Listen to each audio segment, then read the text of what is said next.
5억을 묻는 순간 반토막이 나고 되팔려는 순간 아무도 거들떠보지 않는 자산이 있습니다. 바로 전원주택입니다. 평생 모은 은퇴 자금을 단 한 번에 계약으로 증발시키는데 왜 매년 수만 명이 여전히 그 꿈에 뛰어드는 걸까요? 2026년 현재 법원 경매에 쏟아진 시골주택은 수천 건을 돌파했습니다. 매물을 내놓은 10집 가운데 9집이 1년 넘게 주인을 찾지 못한 채 비어가고 있죠. 집을 지은 사람은 빠져나오지 못하고 사겠다는 사람은 아예 사라진 거래 실종의 한복판입니다. 들어갈 땐 인생 최고의 선택이었지만 나올 땐 빠져나갈 수 없는 늪으로 변해버린 전원주택, 그 잔혹한 메커니즘을 함께 알아보도록 하겠습니다. 한 가지 질문을 드리겠습니다. 5억을 들여 지은 집이 3억에도 2억에도 안 팔린다면 여러분은 어떻게 하시겠습니까? 허무맹랑한 이야기가 아닙니다. 지금 이 순간 전국에서 수천 명의 전원주택 집주인이 정확히 그 상황에 놓여 있습니다. 매일 밤 부동산 앱을 열어보지만 문의는 제로, 전화기는 묵묵히 침묵뿐입니다. 그런데 더 놀라운 사실이 있습니다. 이 사람들 대부분이 불과 2, 3년 전까지만 해도 유튜브에서 전원주택 영상을 보며 행복한 은퇴를 설계하고 있었다는 겁니다. 넓은 통유리창 너머로 초록이 쏟아지고 마당에선 고기가 익어가고 부부가 나란히 텃밭에 물을 주는 바로 그 영상들 말입니다. 40년 넘게 만원 지하철과 야근에 시달려온 5060 세대에게 그 장면은 인생 후반전에 반드시 이루겠다고 가슴 깊이 품어온 약속 그 자체였습니다. 하지만 카메라가 꺼진 뒤 진짜 현실이 어떤 모습인지는 그 누구도 보여주지 않았습니다. 전원주택 시장에는 한 가지 잔혹한 법칙이 숨어 있습니다. 들어가는 문은 활짝 열려 있지만 나오는 문에는 자물쇠가 걸려 있다는 것. 평생 모은 서울 아파트 한 채, 노후의 마지막 버팀목인 그 소중한 자산을 통째로 처분해서 시골에 땅을 사고 집을 올립니다. 건축비에 조경, 인테리어까지 합치면 총 투입 비용은 가볍게 5억을 넘기죠. 바로 여기서 보이지 않던 함정이 작동하기 시작합니다. 아파트는 같은 단지, 같은 평형끼리 시세가 형성됩니다. 옆집 실거래가를 검색하면 우리 집 값이 바로 나오죠. 그러나 전원주택은 세상에 단 하나뿐인 개별 건축물입니다. 바로 옆집과 비교해도 구조가 다르고 자재가 다르고 준공 시기도 전부 다릅니다. 비교 대상이 없으니 시세라는 개념 자체가 처음부터 성립하지 않습니다. 5억을 들여 지은 내 집의 가치를 객관적으로 증명해줄 근거가 이 세상 어디에도 없다는 뜻입니다. 그래서 팔려고 내놓는 순간 첫 번째 충격이 찾아옵니다. 중개사의 말은 어디를 가나 똑같습니다. 사장님, 이 가격에는 보러 오는 사람이 아예 없어요. 5억짜리 집에 3억을 붙여도 전화 한 통 없고 이를 악물고 2억까지 내려도 문의조차 끊기는 게 현실입니다. 그런데 이건 시작에 불과합니다. 이 거래 실종은 단순한 경기 불황이 아닙니다. 시장 구조 자체가 태생적으로 품고 있던 결함이 인구 소멸이라는 거대한 파도와 만나 마침내 수면 위로 터져나온 것입니다. 여기서 많은 분들이 이렇게 생각하실 겁니다. 금리가 내리면 괜찮아지지 않을까? 결론부터 말씀드립니다. 아닙니다. 오히려 더 나빠졌습니다. 2024년 하반기 기준금리는 실제로 2차례 인하됐습니다. 부동산 시장 전체에 온기가 돌 거라는 장밋빛 전망이 여기저기서 쏟아졌죠. 그런데 전원주택 시장만은 꿈쩍도 하지 않았습니다. 오히려 경매로 넘어가는 물건이 이전보다 더 늘었습니다. 이자가 줄어들어도 매수자가 나타나지 않는다는 것, 이건 금리의 문제가 아니라는 뜻입니다. 그렇다면 진짜 원인은 무엇일까요? 답은 여러분이 예상하시는 것보다 훨씬 더 심각합니다. 대한민국 인구 지도 자체가 구조적으로 무너지고 있는 것입니다. 전원주택이 밀집해 있는 비수도권 군단위 지역의 상황부터 보겠습니다. 이들 지역의 인구는 지난 10년 사이 평균 2자릿수 비율로 줄었습니다. 한때 수만 명이 모여 살던 면 단위 마을이 수천 명 아래로 쪼그라든 곳이 부지기수입니다. 젊은 층이 일자리를 찾아 도시로 빠져나간 자리에 남은 건 70이 넘은 고령 인구뿐이고 마을 하나에 빈집이 서너 채씩 늘어서는 풍경은 이제 뉴스거리조차 되지 못합니다. 사람이 떠난 곳에서 집값이 오를 이유는 어디에도 없습니다. 동네 유일하게 남아있던 슈퍼가 문을 닫고 하루 3번 다니던 시내버스 노선이 폐지되고 면사무소 관할 초등학교가 폐교 절차에 들어가는 지역에 누가 수억을 들여 보금자리를 마련하겠습니까? 전원주택은 주변 인프라 위에 서 있는 자산입니다. 도로가 있고 병원이 가까이 있고 상점이 유지되어야 비로소 일상이 가능한 주거 공간인데 그 기반이 뿌리째 흔들리고 있는 것입니다. 토대가 무너지는데 그 위에 건물 가치가 버틸 리 만무합니다. 거래 데이터를 보면 상황의 심각성이 더욱 선명해집니다. 수도권에서 차로 2시간 이상 걸리는 외곽 전원주택 단지 중에는 1년 내내 실거래가 단 한 건도 없는 곳이 수두룩합니다. 매물은 해마다 쌓여가는데 매수자는 흔적도 없이 사라진 셈이죠. 경매 시장도 다르지 않습니다.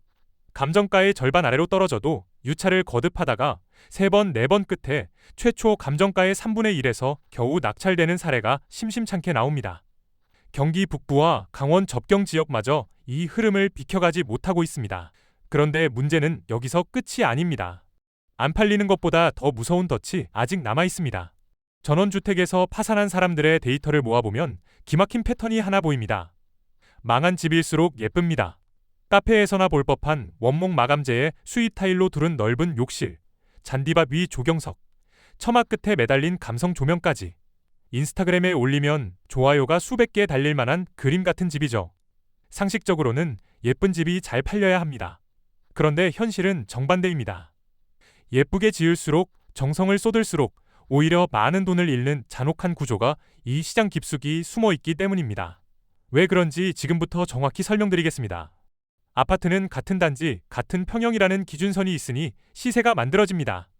옆집이 8억에 팔리면 우리 집도 8억 언저리라는 합의가 시장에서 자연스럽게 형성되죠.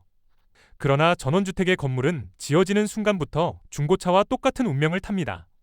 신차를 출고하자마자 수백만 원이 빠지듯 전원주택 건물의 감정가치는 준공일을 기점으로 해마다 수직 낙하합니다.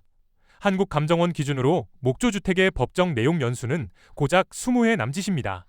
건축비로 3억을 쏟아부은 집이라 해도 10년이 지나면 시장에서 인정받는 건물 가치는 반토막 이하로 곤두박질치고 20년이 지나면 건물값은 장부에서 사실상 지워진다고 봐야 합니다. 여기에 치명적인 한 방이 더 추가됩니다. 건축주 취향대로 꾸민 독특한 구조가 다음 매수자에게는 매력이 아니라 리스크로 읽힌다는 것입니다.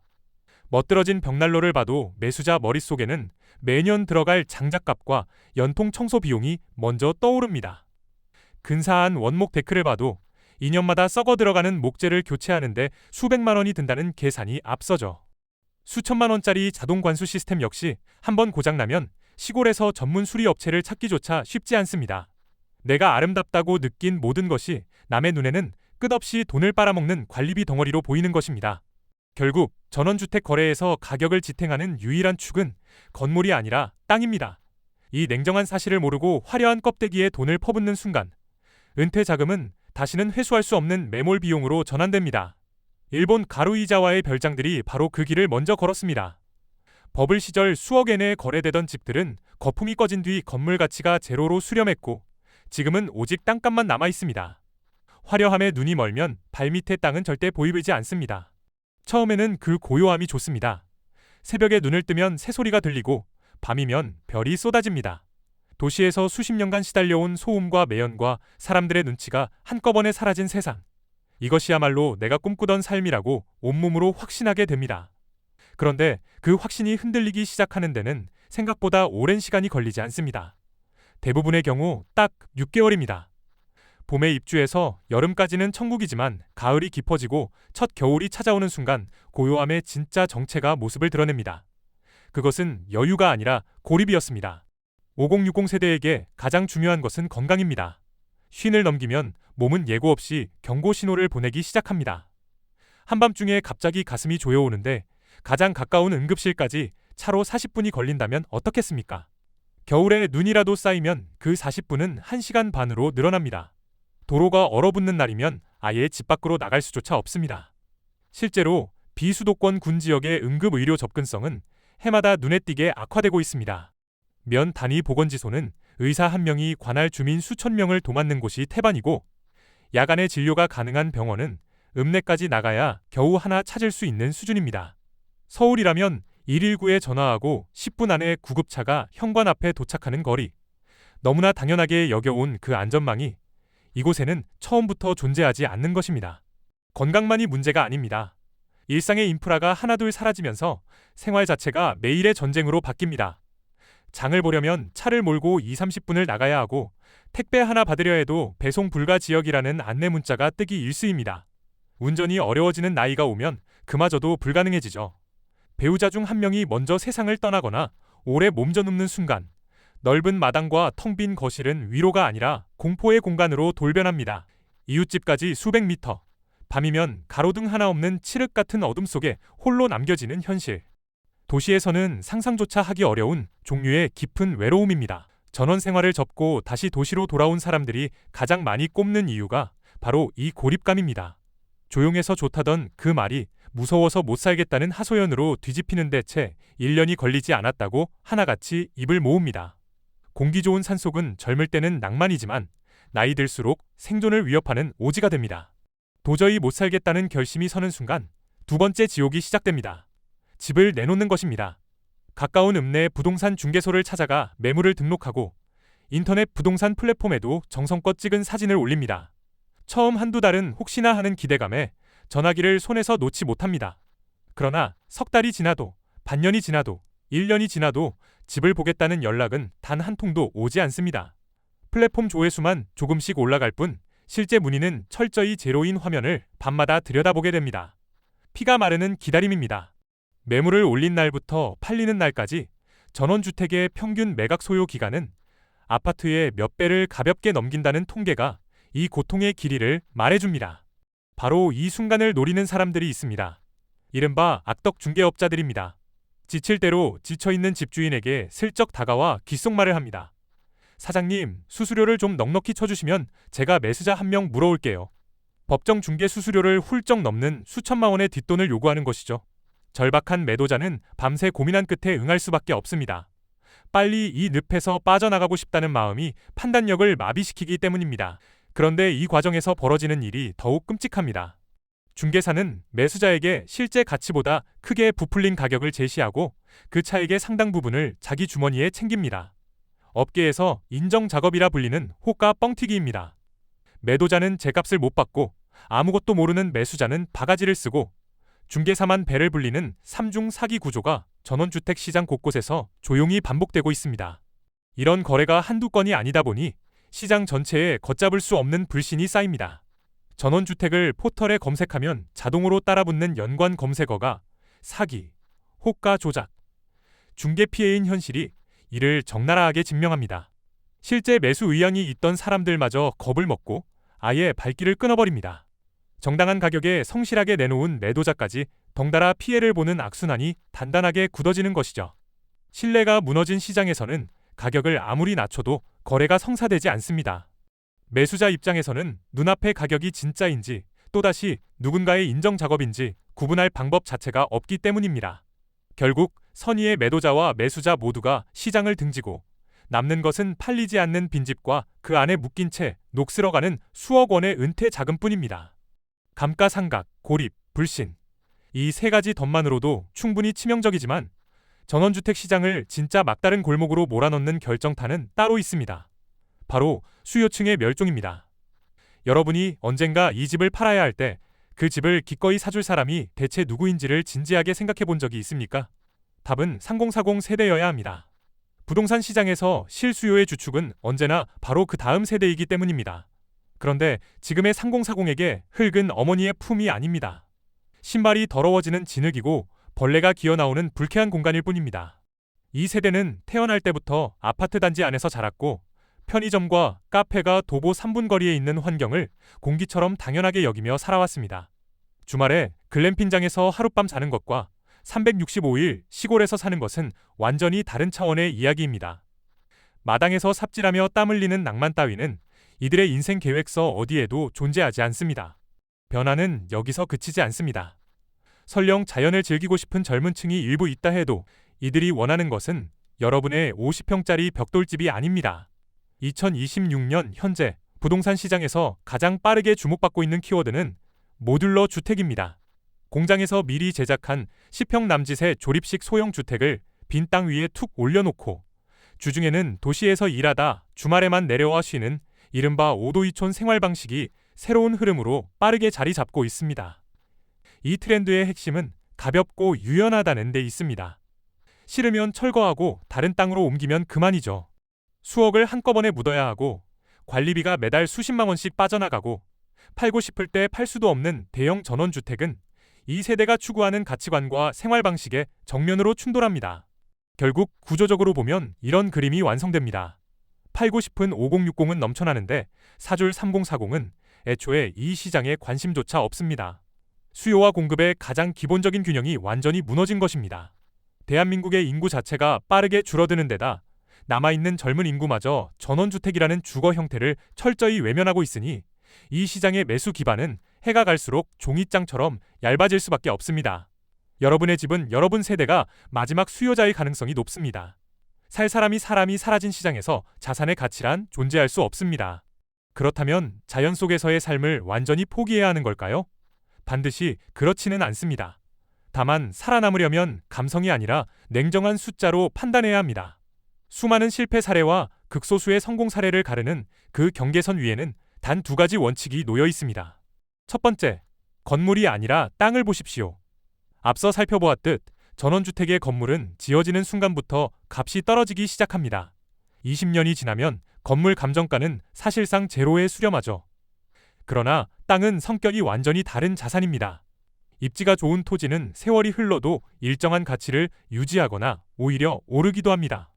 그래서 전원주택을 매수할 때 반드시 가장 먼저 확인해야 할 항목이 있습니다. 바로 전체 매매가에서 토지가 차지하는 비중입니다. 이 비율이 최소 50%, 가능하다면 70% 이상인 곳을 골라야 합니다. 현실에서는 10집에 7집이 땅값 비중이 전체의 절반에도 미치지 못하는 매물을 덥석 잡고 나서 뒤늦게 후회하고 있습니다. 건물이 낡아 허물어져도 땅값만으로 본전을 건질 수 있는 구조를 계약서에 도장을 찍기 전에 반드시 설계해 놓아야 한다는 뜻입니다. 예쁜 외관과 멋진 인테리어의 마음을 빼앗겨 건물 비중이 지나치게 높은 매물을 선택하는 순간 시간은 여러분의 편이 아니라 가장 무서운 적이 됩니다. 두 번째, 1시간 법칙을 반드시 지키십시오. 깊은 산속, 인적 드문 계곡 옆, 내비게이션에도 잘 뜨지 않는 오지는 아무리 경치가 빼어나도 절대 안 됩니다. 도심의 핵심 인프라, 그러니까 종합병원과 대형마트가 있는 생활권까지 자동차로 1시간 이내에 도달할 수 있는 위치만 선택하십시오. 이 1시간이라는 기준은 단순한 편의의 문제가 아닙니다. 생존의 마지노선입니다. 앞서 살펴보았듯 응급 상황에서 병원까지의 거리는 곧 생사의 거리이기 때문입니다. 접근성이 좋은 곳은 향후 집을 매각해야 할 때도 분명히 유리합니다. 도심에서 1시간 안에 닿을 수 있는 근교라면 오도이촌을 원하는 젊은 수요층이 관심을 가질 여지가 그나마 남아있기 때문이죠. 반대로 도심에서 2~3시간이 걸리는 깊은 오지의 털을 잡으면 몸이 멀어지는 만큼 집은 세상에서 잊혀집니다.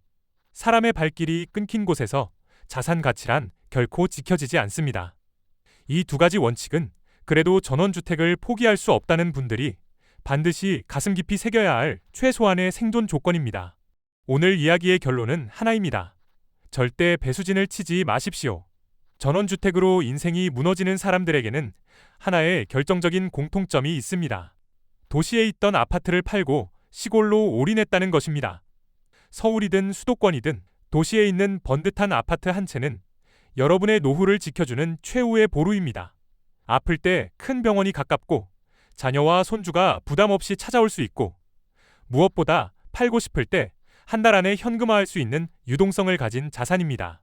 전원주택 시장에서 가장 깊은 수렁에 빠진 사람들은 바로 이 유동성의 가치를 간과했던 사람들입니다. 언제든 원할 때 현금으로 바꿀 수 있다는 것, 그것이야말로 은퇴 자산이 갖춰야 할 가장 본질적인 힘인데 그 힘을 스스로 내던진 것이죠. 도시의 아파트를 처분하고 시골에 전 재산을 묻는 순간 여러분은 돌아갈 다리를 자기 손으로 불태우는 것 같습니다. 전원 생활이 기대와 달라 돌아가고 싶어도 몸이 아파 도심원 근처로 옮기고 싶어도 이미 떠나온 도시에는 여러분이 발 디딜 곳이 남아있지 않게 됩니다. 전원주택은 즐거울 때 잠시 머무는 별장이어야 합니다. 삶의 전부를 걸어야 하는 본거지가 되어서는 절대 안 됩니다. 주중에는 도시에서 생활하고 주말이나 휴가철에만 내려가 쉬는 구조, 혹은 단기 임대용 세컨드하우스로 접근하는 것이 지금 이 시장 환경에서 유일하게 합리적인 방법입니다. 전 재산을 한 곳에 묶어놓는 것이 아니라 여유 자금의 일부만 투입하고 상황이 나빠지면 언제든 과감하게 손절할 수 있는 규모로 가볍게 시작하십시오. 처음부터 욕심을 줄이면 감당해야 할 리스크도 함께 줄어듭니다. 정리하겠습니다. 전원주택은 아름다운 로망이 아니라 철저한 계산의 영역입니다. 감가상각이라는 구조적 함정, 고립이라는 생존의 위협, 신뢰가 바닥난 중개시장, 그리고 다음 세대의 수요 소멸까지. 이 네 겹이 덫을 모르고 뛰어드는 것은 눈을 감은 채 절벽 위를 걷는 것과 다르지 않습니다. 은퇴 후의 삶은 낭만적인 모험이 아니라 철저한 현실입니다. 도시라는 안전망을 절대 놓지 마시고 자연은 즐기되 자산은 반드시 지키십시오. 꿈에 취하지 않는 것. 그것이 여러분의 소중한 노후 자금을 지키는 가장 확실한 첫걸음입니다. 오늘 영상이 유익하고 재밌으셨다면 구독과 좋아요 부탁드리겠습니다. 영상 제작에 큰 힘이 됩니다. 다음 영상에서 뵙겠습니다.